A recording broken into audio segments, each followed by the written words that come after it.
Welcome back to the next week of my NFL series where I'm talking to 32 different fans from 32 different teams. As you can tell by the description, this week it is the NFC South. And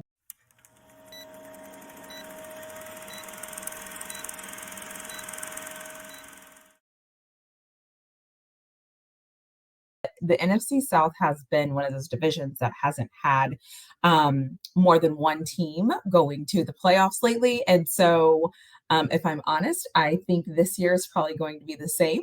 I don't know. Something about this division is interesting to me. So I feel like when you have Bryce Young in a division. After what we saw last year, like I'm just not sure what I'm going to get from Bryce Young this year. I know they drafted some offensive weapons. I know in the offseason, they picked up like some offensive linemen, but I really don't know what we're going to get from Bryce Young this year. And then obviously, Tampa Bay made the playoffs last year. I'm going to be honest, I don't really know where Baker stands or how good he's going to be or what that's going to look like because I think he happens to be a little bit inconsistent. And then you have the Atlanta Falcons. And if you have watched any of my videos, especially my earlier videos, you will know how I feel about the Atlanta Falcons. I picked the Atlanta Falcons to win the division way back in December. And if I think about it, I will add that video here somewhere at the top so you can click on it if you want to see with my gorgeous blue hair. They have always been my division winners. I think they have the most going for them.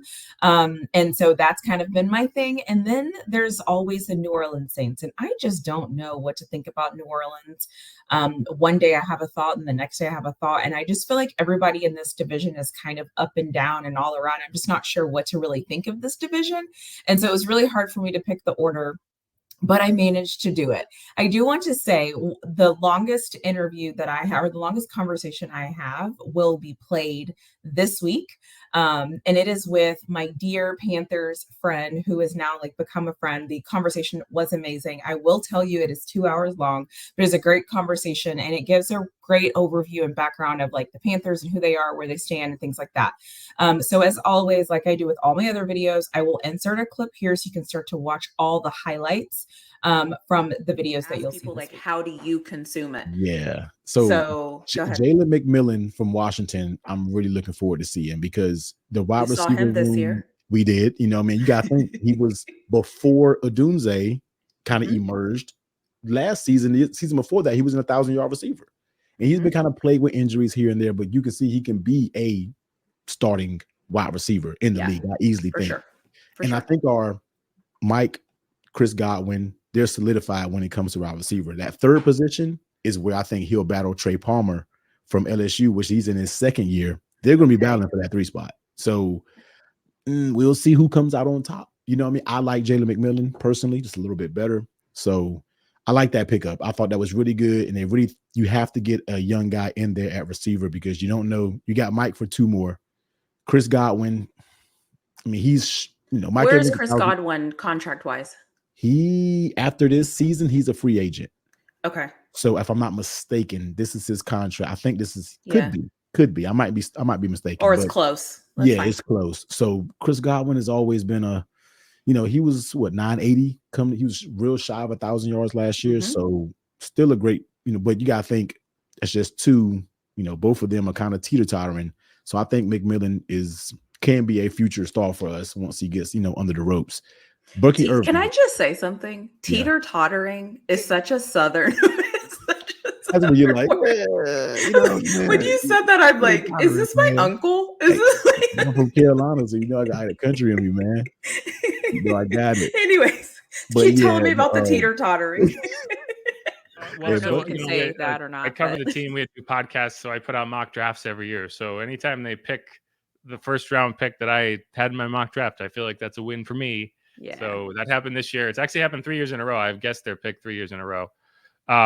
So the first round pick was the Oregon State offensive tackle. His name is Taliese Fuanga, which is a great fun pick. name to say. I like that pick. It wouldn't be I think probably my favorite pick is the quarterback because they didn't trade up. Saints almost always trade up. They didn't trade up. They sat in the 5th round, and then they ended up taking Spencer Rattler out of South Carolina, who I talked about earlier, who probably should have been 2nd, 3rd round pick. I was surprised he wasn't.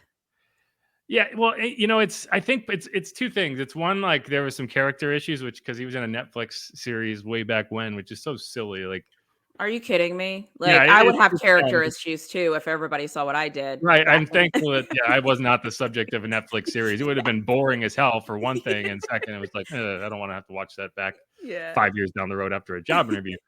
But yeah, so that's one thing. And then, if you watch the draft, there was 6 quarterbacks that got drafted in the top 12 picks. Which was weird. It was crazy. And the last one was Bo Nix, who went to Sean Payton and the Broncos. And there was, a lot of reporting done, and it kind of indicated, hey, so people were high on Spencer Rattler in the draft. Oh, yeah. I know. It's funny leading up to it because obviously there was a lot of rumors. We knew we were in the market for a quarterback. You heard Justin Fields a lot. You heard them potentially maybe trading up to get a quarterback. And then Kirk Cousins was like that veteran, expensive route that you wanted to go down. And a lot of people were having a more momentum towards the first 2 options. Then when free agency hit and Minnesota was reluctant, and that opened the door for us, and they went in there and was aggressive and said, this is our guy. Yeah. Because they understand that Raheem Morris has said this multiple times, the new head coach, that he feels like, I wouldn't be here right now if we had better quarterback play. And a lot of people just said if we had average quarterback play, we'd be a playoff team last year. And we did it.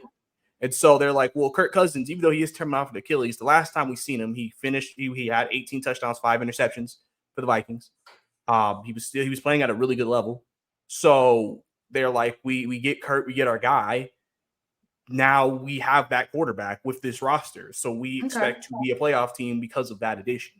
And then, obviously wide receiver wise, they revamped it a little bit. They got Darnell Mooney from Chicago in free agency, and they traded for Rondale Moore from Arizona, who's someone I'm really excited about. I was a big fan of his coming out of Purdue. And so I think they're going to make an impact. And then my biggest concern is that the pieces that they brought in to fit around Bryce actually play well, right? But will Bryce play that much better as a result? Oh, yeah. So like a part B of my answer. Yeah, because it's not like it's not a guarantee. Like I think as fans, we just want to play it like we playing Madden, right? Yeah, like, that's true. Oh man, my first year sucked, in franchise mode.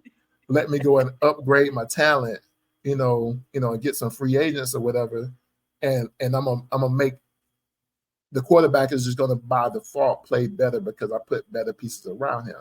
True. But what if he still struggles, right? And what if that wasn't even it?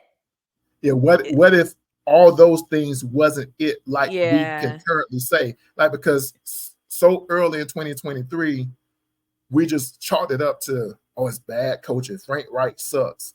Thomas Brown sucks.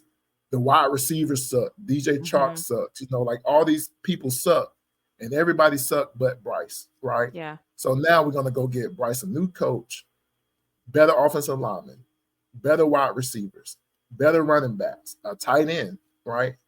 So you go do all that. Yeah. But what if he doesn't come up to the level of the guys that brought around him? And so, one thing I want to mention is this division, as I said at the beginning, it's an interesting division because I don't think any of us know it's going to happen.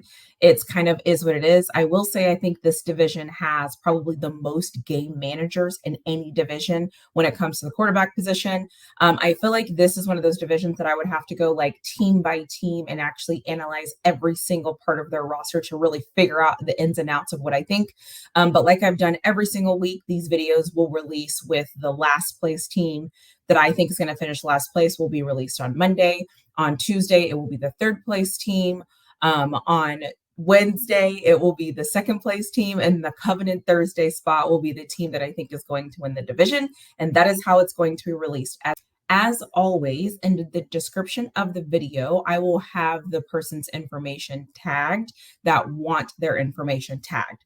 As I always say, everybody doesn't want their information in the description, so that's why sometimes it's not there. But if they have given me permission to add their information, I 100% will have the information there so you can see it. Also, as I always say, if you happen to click on somebody's link and go to their channel, subscribe to their channel, follow them on Twitter, do all the things because they were gracious with their time of letting me in and letting me talk to them and letting me communicate with them about their teams this season. So, as always, thank you for joining me on this journey. I'm super excited to bring the NFC South because I feel like it's one of those divisions that a lot of people just don't really talk about. But it's a division. It is what it is. And Tampa Bay beat the Eagles last year in the playoffs, and they went on to play Detroit, so they got pretty far. So just saying, like, I think this is one of those sleeper divisions, but we'll see what happens this year. But as always, thank you for watching this video. There won't be any sound issues, and I hope that you enjoyed this week's video of the NFC South.